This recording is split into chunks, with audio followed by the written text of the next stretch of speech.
The iPhone 16 Pro gets a bigger display and the 5x tetra prism zoom from the Max without a price hike. Add in promising Apple Intelligence features, a smarter Siri and longer battery life, and this is a compelling flagship phone value. I just wish the charging speed got a boost and that visual intelligence and ChatGPT weren't coming later. The iPhone 16 Pro is still a compact phone, but there is a trade-off with getting a larger display. It's now more of a mid-size phone now as opposed to a small phone as the size and weight have grown. This handset measures 5.89 by 2.81 by 0.32 inches and weighs 7.03 ounces compared to 5.77 by 2.78 by 0.32 inches and 6.6 ounces for the iPhone 15 Pro. So the new iPhone is taller and wider and just as thin, but there's some more heft to it. The good news is that the iPhone 16 Pro is still easy to use with one hand as Apple made the bezels thinner. The design should be more durable too, as Apple claims that the ceramic shield display is 50% tougher. Plus, the band is still made of titanium, which is more durable than aluminum. The iPhone 16 Pro colors aren't very flashy compared to the regular iPhone 16. There's white titanium, black titanium, natural titanium, and the new desert titanium, which is like a soft rose gold. I prefer the desert hue because it looks new. Don't expect much new from the iPhone 16 display. The only real news beyond the size increase to 6.3 inches for this OLED screen is that it can get dimmer. The minimum is now just 1 nit. I put the two phones side by side in a dark room and I noticed the difference immediately. What's the benefit? You can use your phone in bed without disturbing your partner, and if you are using standby mode, the iPhone 16 Pro won't be as bright when you are using it overnight as an alarm clock. Otherwise, you get the same 120Hz refresh rate on this Pro Motion display and the same max brightness. Apple claims a peak brightness of 2000 nits outdoors and 1600 nits for HDR content. We simulate outdoor conditions with a flashlight and the iPhone 16 Pro reached 1553 nits. That's higher than the Galaxy S24 Ultra but way behind the Google Pixel 9 Pro. Apple has added a new button to the iPhone 16 Pro, but it's not technically a button.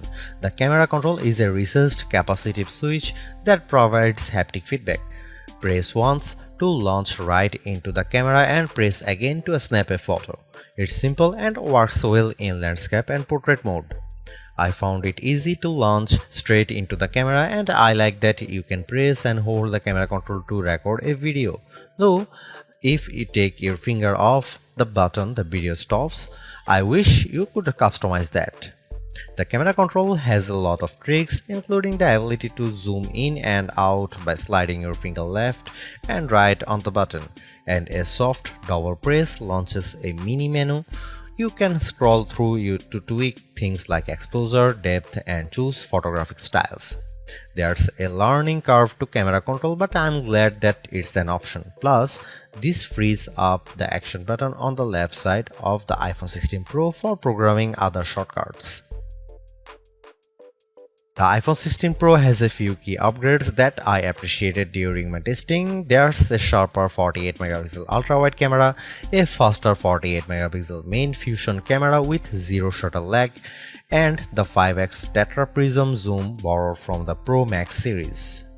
In addition, photographic styles are integrated directly into the Camera and Photos app, so you can change skin undertones and the mood effect of your photo on the fly. Plus, you can tweak it after the fact. To test the iPhone 16 Pro's faster performance, I had my son take a photo of me shooting a jump shot side by side with the iPhone 15 Pro, and the result is brighter and more detailed image.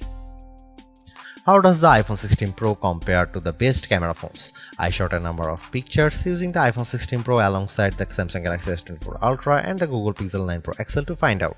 I put the ultra-wide camera to the test on the iPhone 16 Pro with this shot of a beach and Apple comes out on top.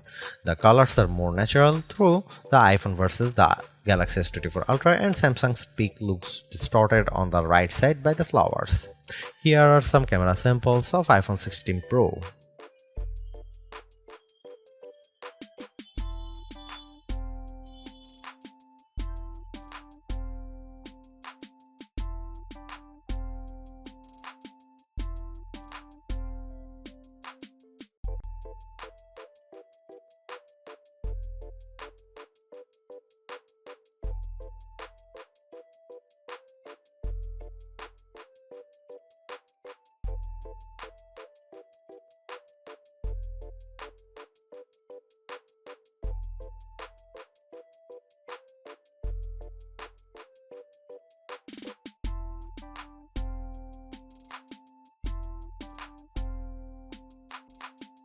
Overall, the iPhone 16 Pro is arguably the best flagship phone under $1,000.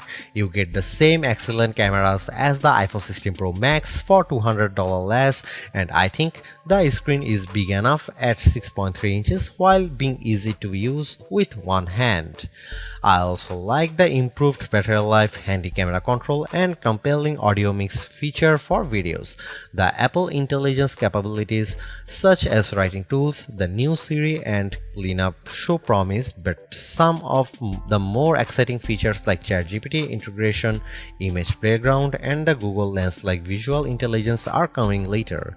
In terms of the competition, I think the Galaxy S24 Plus and Google Pixel 9 Pro have more compelling AI features right now, but I prefer the camera system from the iPhone in many cases and the extra performance from its A18 Pro chip.